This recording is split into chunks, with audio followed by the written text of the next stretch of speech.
Allora, comandante, c'è un collegamento tra l''ndrangheta e la criminalità sarda per il traffico di stupefacenti. Sì, il collegamento, come diceva giustamente prima in conferenza il comandante, non è accertata giudiziariamente la presenza stabile di una locale di 'ndrangheta in Sardegna.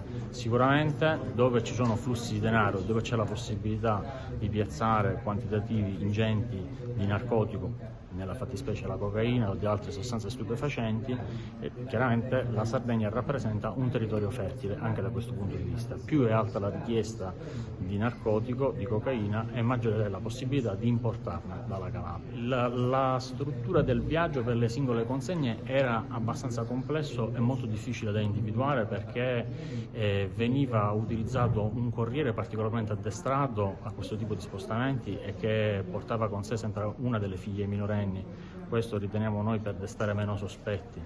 Le macchine venivano di volta in volta cambiate e venivano cambiati anche i porti di partenza, quindi la vettura partiva dalla regione Calabria, attraversava tutto il sud Italia fino a giungere di volta in volta o a Civitavecchia o a Livorno, dove poi si imbarcava e sbarcava su Olbia. Su Olbia poi attraversava tutta l'isola ed effettuava le varie consegne. A seguire il corriere arrivava anche i due trafficanti, lo Strangio e il Ficara, che si occupavano poi della consegna finale del dettaglio.